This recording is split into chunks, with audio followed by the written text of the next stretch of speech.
ही last request आहे आणि हे अशी डिझाईन कोण इंजिनियर आहे बोलू शकणार. रस्त्यावर गटर एका बिल्डरला वाचवण्यासाठी आणि नालाचं डायव्हर्शन. लाज वाटते का तुम्हाला? राजू बाबा बंगाली यहाँ के प्रथम महापौर जो है राजू बाबा बंगाली, मेरे काका बोले कि राजू बाबा बंगाली, वो राजू बाबा बंगाली ने उनके फ्रंटमैन ने खुद के फायदे के लिए नेचुरल फ्लो जो है वो डाइवर्ट किया है और वो डाइवर्ट करने की वजह से आज वहाँ पे ट्रैफिक की बड़ी समस्या हो रही है. बहुजन विकास आघाड़ी के पूर्व महापौर के प्लॉट के लिए वीवीएमसी ने नैसर्गिक नाले की चढ़ाई बली. उल्टी दिशा में बीच सड़क पर बनाया जा रहा है नाला. नमस्कार, मैं हूं अनीता पांडे और आप देख रहे पब्लिक की आवाज न्यूज. भ्रष्टाचार की हर दिन नई नई उपलब्धियां हासिल करती हमारी वसई विरार शहर महानगर पालिका का एक और नया एवं सराहनीय कार्य सामने आया है. दरअसल विरार पूर्व के नारंगी फाटा में एक नैसर्गिक नाले को बंद कर बीच सड़क पर उल्टी दिशा में नाले को मोड़ दिया गया है, जिससे वहां रहने वालों को परेशानी तो हो ही रही है, साथ ही स्कूल आने जाने वाले छात्रों को भी ट्रैफिक जाम की समस्या का सामना करना पड़ रहा है. अब वीवीएमसी के अधिकारी भी क्या करें, मजबूरी है, क्योंकि इनकी तनख्वाह भले ही आम जनता के भरे टैक्स से सरकार इन्हें देती हो, लेकिन गुलामी तो इन्हें वसई विरार के इन भूमाफियाओं की ही करनी पड़ेगी. आखिर सवाल इनसे मिलने वाले मोटे लिफाफे का जो है. आपको बता दें कि जिस जगह पर पुराना नाला था उसके आसपास बविया के प्रथम महापौर राजीव पाटिल का प्लॉट है, जिसके डेवलपमेंट में ये नाला बाधा बना हुआ था, जिसके चलते वीवीएमसी ने इस नाले की बलि चढ़ाना बेहतर समझा और नाले को बीच सड़क पर उल्टी दिशा में मोड़ दिया. ऐसा कहना है आगरी सेना के प्रदेश उपाध्यक्ष कैलाश पाटिल का. भले ही वीवीएमसी के इस काम से आम जनता को कितनी ही दिक्कतें क्यों ना आए, वीवीएमसी के इस कारनामे के बाद कैलाश पाटिल ने नारंगी फाटा पहुंचकर वहां मौजूद मनपा अधिकारी को जमकर लताड़ा तथा 8 दिनों के भीतर सब कुछ पहले जैसे करने की चेतावनी दी, जिस पर मनपा अधिकारी ने भी गलती मानते हुए पुराने नाले को पुनः बहाल करने की बात कही. आइए जानते हैं इस पूरे विषय को विस्तार से. आज का विषय क्या है? जो नारंगी में जीएम रोड पे जिस तरीके से नाले का काम शुरू है, उसकी वजह से काफ़ी दिक्कतों का सामना करना पड़ रहा है लोगों को, तो उसमें आगरी सेना की क्या भूमिका है? नमस्ते.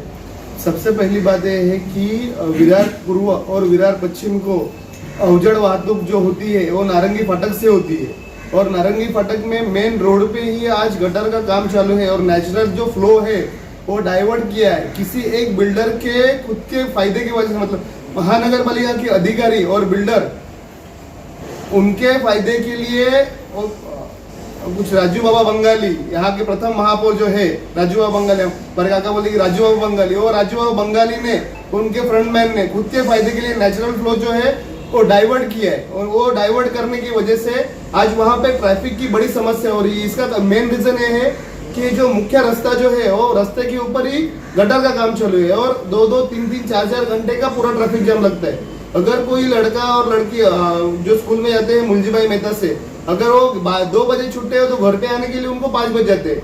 तो इसके ऊपर महानगर का पालिका के अधिकारी बिल्कुल ध्यान देते नहीं है. किसी एक बिल्डर के खुद के फायदे के लिए अगर महानगर पालिका उसके ऊपर जानबूझ के नजरअंदाज कर रही है तो बहुत बड़ी गलत बात है. आज माननीय उपाध्यक्ष हमारे कैलाश का, इन्होंने महानगर पालिका के जो अभियंता है पतंगे साहब, उनको स्ट्रिक्टली बोल दिया है कि एक काम जो है 8 दिन में पूर्ववत होना चाहिए, नहीं तो आगरी सेना खुद जाके वहां पे काम करेगी.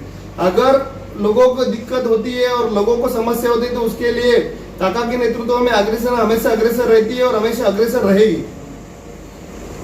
इस विषय में अगली भूमिका क्या है अगर काम उन्होंने नहीं किया तो? आज महानगर पालिका के जो अभियंता पाचंगे साहब है उनको 8 दिन का टाइमिंग दिया है. 8 दिन के अंदर उन्होंने भी एक्सेप्ट किया कि हम लोग जैसा नेचुरल फ्लो था वैसा पूर्ववत करेंगे और जो ट्रैफिक की समस्या है वो भी क्लियर हो जाएगी. वहाँ पे रास्ते टूटे हुए हैं और कई समस्या है, वो सब समस्या एक साथ में 8 दिन में कंप्लीट करेंगे. वो आज वसई विरार महानगर पालिका के अंतर्गत पूरे क्षेत्र में सब जगह रास्ते टूटे हुए हैं. सर कि एक जगह रास्ता टूटा हुआ है जहाँ पे काम चालू है, वहाँ पे उन्होंने बोला कि 8 दिन में हम लोग जैसी परिस्थिति थी वैसे हम लोग करके देंगे. अभी बारिश के टाइम में कंक्रीट का काम नहीं हो रहा है तो उन्होंने बोला जैसी बारिश रुकेगी हम लोग रोड का काम भी प्रायोरिटी पे लेके वो फिनिश कर देंगे. बरसात की आड़ में जिस तरीके से लोगों को बेवकूफ़ बनाने का काम, जैसा आपने आरोप लगाया राजीव पाटिल और उनके अंडर जो महानगर पालिका है, वो क्या लगता है कि लोगों को बेवकूफ़ बनाने का काम हो रहा है? सबसे पहली बात मैडम, अग्रसेना कभी आरोप लगाती नहीं है। अग्रसेना जो हकीकत है वही हकीकत लोगों के सामने लाती है। आज वहाँ पे आप जाके देखेंगे तो वहाँ पे जो रोड का काम चालू है और रोड के बीचों बीच गटर उन्होंने लगा करके रखा है और नेचुरल फ्लो उन्होंने बंद करवा दिया है। जो झेडपी के टाइम पे जो नेचुरल फ्लो जहाँ से जाता था वो नेचुरल फ्लो डाइवर्ट करके उन्होंने उनका प्लॉट बचाने के लिए दूसरी जगह से नेचुरल फ्लो डाइवर्ट किया है। नहीं, इसकी जानकारी हमें नहीं है। राजू जी पाटिल का ये प्लॉट है, ये हमें भी मालूम नहीं है। ये प्लॉट ओनर है, ये जो प्लॉट था इनका, ये प्लॉट ओनर विनायक पाटिल है। ये गटर बनने के टाइम हमने उनको तो ये की थी, रिक्वेस्ट की थी कि हमें अंदर से बनाना दे, लेकिन उन्होंने बोला ये हमारी प्राइवेट जगह है। इसके लिए हम लोग ने फिर लाइन को, वाटर लाइन को एडजस्ट करके ये बनाया। लेकिन सर, नेचुरल नाले को बंद करके उल्टी दिशा में पानी को बहाना, ये क्या? उल्टी दिशा नहीं है मैडम, आपको बोलता हूँ मैं, वो जो फ्लो है वो फ्लो ही है। और ये जो गटर, जिसका जो आने वाला फ्लो इधर से भी जाएगा उधर से भी जाएगा, उनका फ्लो को ज्यादा ही बढ़ गया ना। लेकिन लोगों को यहाँ पे समस्या हो रही है ना, स्कूली बच्चे हैं, हाँ वो मैडम, टाइम से नहीं आ पा रहे हैं, हाँ, नहीं जा पा रहे, ट्रैफिक की वो समस्या हो रही है। ये जो काम करते हुए जो खराब हुआ है उसको रिपेयर करने की, एक्चुअली वो जहाँ पे जोड़ा गया है वहाँ पे स्लैब जो है 5 दिन पहले ही डाला गया, वो 5 दिन पहले ही डाला है और उसको ट्रक नहीं चढ़ा सके, इसके लिए वो उधर ट्रैफिक होती है, वो पत्थर वित्थर के वो उठाने को बोलता हूँ मैं, और वो ट्रैफिक क्लियर हो जाएगी। अभी नगर पालिका क्या करेगी इस मुद्दे पे? अभी आप लोग क्या करने वाले हो? अभी ये पहले हम लोग करके रिपेयरिंग करके थे और वो फ्लो उधर को ओपन करेंगे। जैसा कि अभी आपने सुना, यहाँ पर महानगर पालिका अधिकारी मौजूद है, उनका कहना है कि उनको कुछ इस विषय में मालूम ही नहीं है, जबकि सीधा सीधा आरोप है कि बस, और ये किसी से छुपा भी नहीं है कि वसई विरार में अगर किसी की चलती है तो सिर्फ यहाँ के सत्ताधारी और उनके पदाधिकारियों की, चाहे वो राजू पाटिल हो, चाहे वो अजीव पाटिल हो, इनके जैसे न जाने कितने बड़े बड़े ऐसे चेहरे हैं जिन्होंने वसई विरार को पूरी तरीके से बर्बाद करने में कोई कसर नहीं छोड़ी है। अब देखना ऐसे में ये होगा कि कैलाश पाटिल के आवाज उठाने के बाद नगर पालिका जो वास्तविक जो नाला है उसको फिर से शुरू करती है या उसको प्राइवेट प्रॉपर्टी बताकर उन यहाँ के जो दबंग लोग हैं उनको सपोर्ट करती है। ये देखने वाली बात होगी। अभी के लिए इतना ही, फिर होगी मुलाकात, तब तक के लिए धन्यवाद।